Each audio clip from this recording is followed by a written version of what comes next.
Pinakamataas na papuri, pagsamba ay tanging sa ating pinakamamahal na Panginoong Hesus. Dubling paggalang po sa ating beloved Pastor Will Estrada Almeda sa patuloy nating pag-alala sa kanilang mga turot aral maging kay Mama Bidir.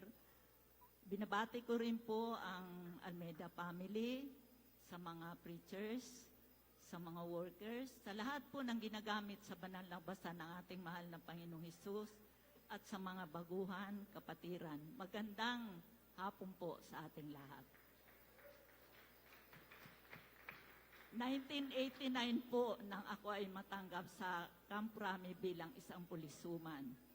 1990 nang mabahaginan po ako ng Word of God na galing sa kapatid ko na member na po ng Jesus Miracle Crusade. Dahil nga po nawala kaming gawain sa dako po ng gubat, nakisamba po kami sa dako po sa mahal ka ni Jesus. Dahil nung nagkaroon po ng Bible study po doon sa dako sa amin, sabi ko, mahal na Panginoon, bigyan mo kami ng sign kung saan talaga kami a-attend.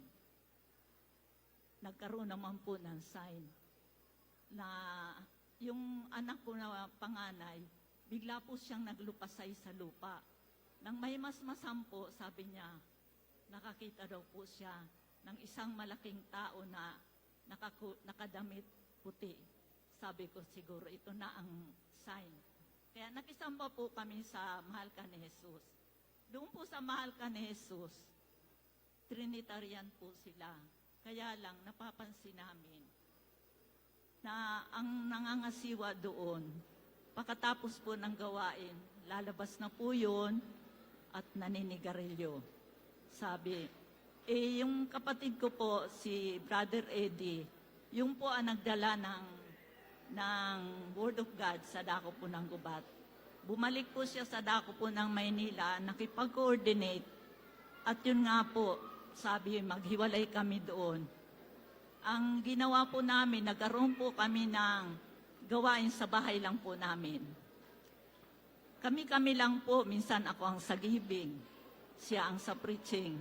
Pagkatapos yung aming inaawit nakalagay po sa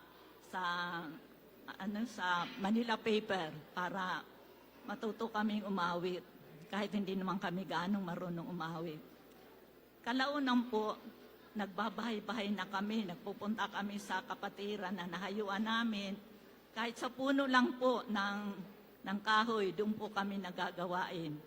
Nang tumagal po, nagpakrusada. Nakipag-coordinate pala kami kay Brother Edsili sa tabako. Kaya nagkaano kami na magkaroon nga po ng krusada sa dako po ng gubat. At nangyari nga po yun, December 1990, kami nagkaroon ng krusada sa gubat. At yun, nagpagawa na po kami ng maliit na chapel po sa likod ng bahay namin. Hanggang sa ngayon po, nandun pa rin po yung chapel. Kaya lang po, marami ang tumanggap, marami din ang pinagaling. Ngunit, ang natira lang po mag-asawa. At dahil nga po matanda, nawala na rin po. Ang natira na lang po, kami na lang po. Kahit na iilan lang kami, kasama namin yung mga taga-tabako, naghahayo talaga kami. Pag hindi sa amin nakikinig, kasi nakikisaksak lang kami ng karaoke sa bahay-bahay. Kasi sabi namin, lahat ng araw gagawin namin na maiparinig lang ang Word of God sa mga kapitbahay namin. Ganun nga po nangyari, talagang matigas po ang puso ng mga tao. Ayaw nila ng kaligtasan. Kaya pag nag-Word of God po, ang impyerno agad ang pinapaliwanag. Yung pala ay mali. Kaya lang wala po kaming alam nung kapanahonan na yun. Pero salamat sa mahal ng Panginoon dahil nang nakipag-coordinate na po kami sa dako po ng tabako, nagkaroon na po kami ng workers, ng mahayo na po. At nagkaroon po ng krusada sa dako po ng Sorsogon, 1996. Kaya nagkaroon po ng gawain dito sa 1996. Ako'y nagpapasalamat sa mahal na Panginoon dahil nung kabaguhan ko may severe anemia po ako. Kasi nga, ang taas ng pangarap ko noon dahil nga ako isang pulisuman. Gusto kong yumaman. Nagpapautang po ako kahit na sino. Hanggang Sorsogon po, kilala na nila ako sa pagpapautang. Pero nang makilala ko ang mahal na Panginoon, tinigil ko po yun dahil sa mahal na Panginoon. Ang huli kong, ang pinakitang himala sa akin na mahal na Panginoon, nung nakaraang taon lang po. Nagkasakit po ako, galing po ako sa Maynila, nang bumalik po ako, dahil nga sobrang pagod, nawala po ako sa sarili ko. Hindi ko na po kilala ang aking mga labuan. Hallelujah. Grabe ang nangyari sa aking buhay. Akala ko nga mamamatay na ako. Hindi na ako kumakain. Hindi na ako basta nandun lang po ako nakahiga. Pero pinagbigyan pa rin ako ng mahal na Panginoon. Kinahabagan ako ng napakabuting Diyos. Nang medyo makarecover na po ako, pinakitaan po ako ng himala ng mahal na Panginoon. Hallelujah! Nakaharap po ako sa pintuan namin, sa may kwarto. Bigla po may bumaba. Hallelujah!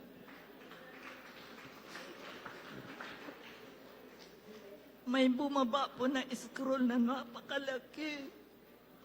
Ang nakasulat, mga kapatid, hindi kita ipagpapalit. Hallelujah! Hallelujah!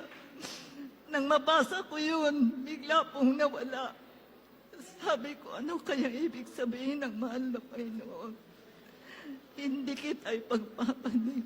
Yung pala, nakamta na natin ang buhay na walang hanggan.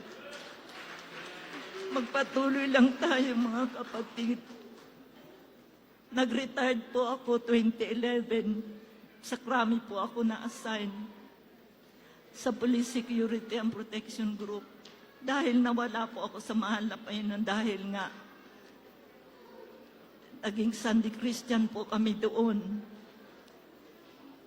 Grabe ang nangyari sa aming buhay. Mga anak ko nangawala. Sunday Christian nga lang po kami. Pero kahit Sunday Christian, wala palang kaligtasan.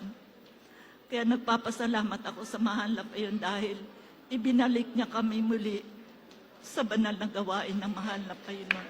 Kaya pinapasalamatan ko ito ng lubos sa mahal na Panginoon dahil nagamit din niya ako bilang adult squad. Kaya nagpapasalamat ako ng labis sa mahal na Panginoon. Kaya ang lahat po ng kapurihan, kapasalamatan ay tanging sa ating pinakamamahal na Panginoon Jesus po lamang. Amen.